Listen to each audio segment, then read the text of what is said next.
Welcome back, everyone. Well, you wanted it, I'm delivering it. We are going to detect that old wooden structure that I saw the last time I was out here taking a look at that the old cemetery. So the old cemetery is off into the bush that way, so we're not going to detect there, obviously, but I'm now headed on this hydro cut here. I'm going to go and find the old wooden structure. It's pretty old. I mean, a lot of the things around this area are, you know, from the late 1800s, mid 1800s and before. So we'll see what it is. I don't know if it's a house, a barn, a shed. We'll see if we can find anything today. And it is hot. It's buggy. Now we're dealing with deer flies, and the dragonflies are out, which I'm really happy about. That usually means that the black flies are going to be gone in a jiffy. But boy, is it ever sticky out. And I'm wearing my bug suit.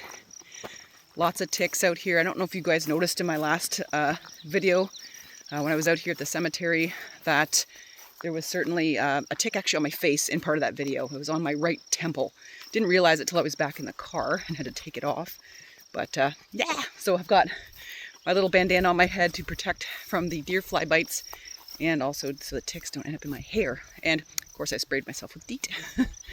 So we'll just be approaching the house very shortly. So with me I've got my little metal detection kit, and I've got this little itty bitty shovel. I picked that one up from Walmart actually for like 13 bucks. Can't beat it. Need something small. If I bring some giant shovel in here, it's gonna be too much, and just too heavy. So I'm gonna use that. Got some gloves, and I've got my pinpointer. I did put like a little bit of a lanyard on my pinpointer, so I can kind of keep it on my pack and just pull it out when I need it. I went back and watched the videos that Gary and I did together, metal detecting, and forgot he had that. So that's what I'm gonna do, is do that so I can not lose things out here. Didn't bring my microphone, guys, today. You know what happened? Last video, I ended up losing it. Found it again with the metal detector. Thank you so much.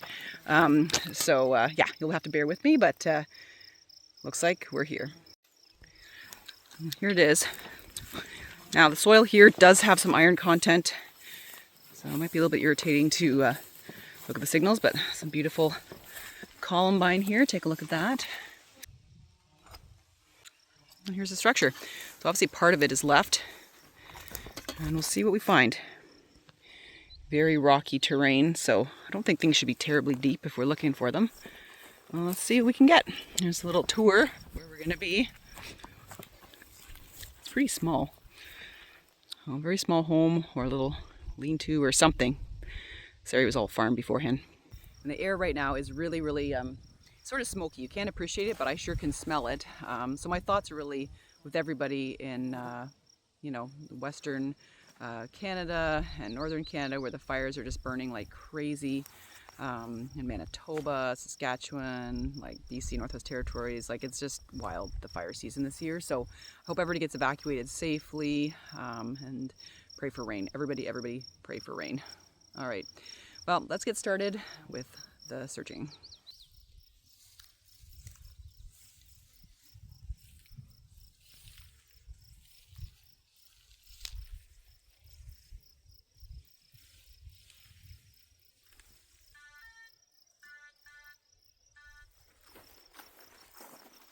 Well, we got our first hit. It's about a 13-14 on the unit there, so probably junk, but let's just check it out. I kind of have to learn this area. You know, at the cabin, that usually means there's some like rocks and stuff like that underneath, but we're going to find out right quickly. Area of concern is right here, so we're going to just dig it. It already feels very gravelly, so I do wonder if it's just rocks. Getting closer here. Got my pinpointer. It's right there, so I'm going to dig more. It's kind of cool. It's green means nothing, and then it'll buzz when there's something there. All right, we found it. A really rusted out old can. So there you go. Evidence this probably was more of like a little cabin or something. So this is pretty old, extremely rusted out and buried, obviously. A little bit of grass coming up. That's what I was getting. Neat. There you go. There's a full view of it. It's just like a soup tin or something like that, but very good find. So I'm going to leave all my finds here, leave things as they were for others to discover, but nice. Our first find, an old soup can. All right, so I've got another hit kind of down here, another 13-14, so we'll see what that is. We'll take a look in here. There's something that seems to be a big space. So I don't know if it's an ironclad rock or there's something bigger under here. Nope, this is something way bigger, guys. Take a look at this. Look at this. This is a whole piece of something right here. Oh my gosh. Whoa. So that's like a giant rock? What the heck is this? Looks like it's... Let me see. Let's see if this is... Might be a rock with a lot of iron in it. Because it was detecting all along this thing. Let me just see.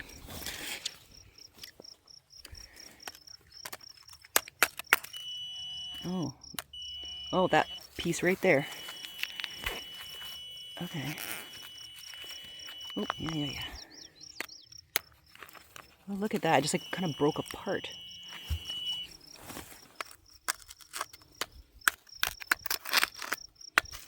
Okay, hold on.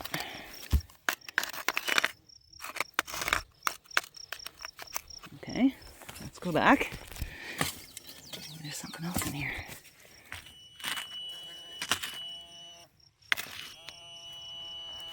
Okay, let's dig a bit deeper. This wasn't entirely, maybe there's something that was... Yeah, I'm not getting that. Okay, let's go back digging. Ooh, the excitement. I thought I found something really cool there, but we got to keep digging. So, let's do it. All right, getting sweaty here. For about 15 minutes, I've hit a wall. I've hit a really very large stone. So either something's underneath there that's quite large, or it's just the stone itself that keeps because I've been like sifting my hands through the soil, not really getting a whole lot. So I'm just gonna abandon because I don't have anything like a pick to kind of lift up that big rock, and God knows how long that rock goes along here. I don't think I'm gonna waste my time. I'm gonna kind of keep moving along. Do want to show you a cool rock I found. I don't know if this is like some kind of a fossil or something. Let's see all the little like ridges and stuff, or just different kinds of mineral in there, but that's really interesting. Yeah, just want to show that to you guys. Yeah, I have no idea if some of these rocks are actually the foundation for the house. It's kind of sunk obviously over the years, so my gosh, I could be going forever. I don't know how deep it could go. It's been 160 years probably since this thing has been in operation or more. So it's kind of just disintegrating into the land. Also possible it's like little tiny nails somewhere, they're disintegrated and it's just in the soil, and so that's what the detector is picking up on. All right, I've got a hit down here. Let's take a look. So I got a 15 or 16 over this hole. I've been digging it out, haven't got anything, but then if you look at this little clod that I took off the top, see? So I feel like it's something in here. Don't think it's that. Oh, is it? Let's see. Yeah, it's these guys right here. So it's something that has some metallic content. It's kind of like breaking down. I think it's in the rock. It's hard to say. Almost looks like pieces of something, but it's probably just the rocks. But yeah, that's the issue with detecting it around this region, is there's a lot of iron content in the rock. But yeah, that's what it was telling me. So that's always a hard lesson when you're starting out detecting, is that know your soil and kind of where you are. So anything between 12 and 16, you know, around here is probably just these kind of rocks with some mineral content in them. But you never know, you know, then you get that little can that I found. So it's always worth a good dig, but usually you want to dig things that are a little bit higher on the spectrum, on like, you know, the 40s, 50s, 60s. Or if it's something like really off your baseline, then you'll know there may be something really good in there. Ow. Well, the raspberries are out in full force out here. They love these kind of open, disturbed areas, along with the columbine. Very, very prickly. This is why I'm wearing these gloves. So you can see there is some river grape in here, but there's also some Virginia creeper kind of up in here. And it's all tangled up in this choke cherries. It's a very common finding in a lot of these old farm fields that are kind of returning back to nature. These farm fields from the 1800s. So you see lots and lots of choke cherry in here. They just love these kind of well-drained soils, sandy soils, and lots of sunshine. There's a big one right here. Cabin, we have tons of these. Well, I see something over there. Let's go take a look. We won't need a detector to take a look at that. This is like a little pail. Cool. There's an old metal pail. Yeah, you seek, you shall find. Oh, wow. That's neat. Let's take a look. Okay, so here's more like maybe a bit of a fence board or something. And then this is a bucket. Oh, cool. Ugh. That's neat. Now I get these awful plastic buckets. Oh, it looks like someone's doing a little target practice in here back in the day. Neat.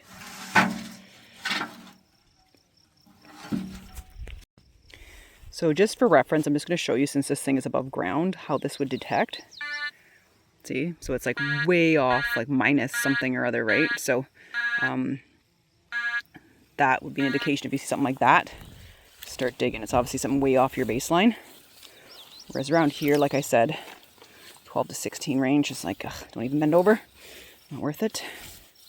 Because, you know, maybe you have a nail or something little or whatever, but it's kind of going through here because that pail was there, but let's see if I find anything.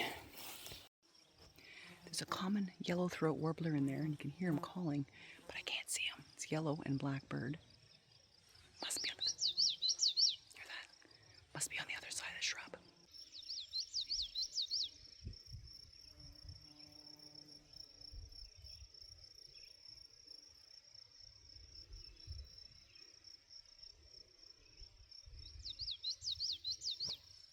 Saw him there. That's really cool. So right here, I just want to show you, this is the tent caterpillar, one of their little colonies here, I guess that's what you call it.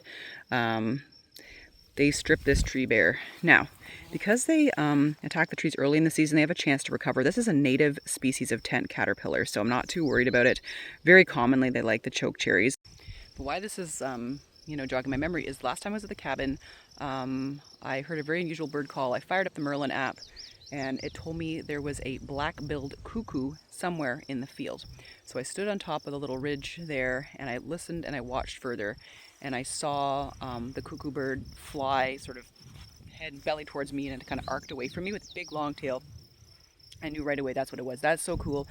They're not super common, very rare to see them. I've only seen cuckoo birds like maybe 3 times in my entire life, and they do enjoy eating tent caterpillars. So that's probably why I was zipping in and around the pines, in and around you know, where because the choke cherries are kind of in amongst everything in the field right now. So that was really cool. And that tent caterpillar little right there that we saw on the choke cherry reminded me.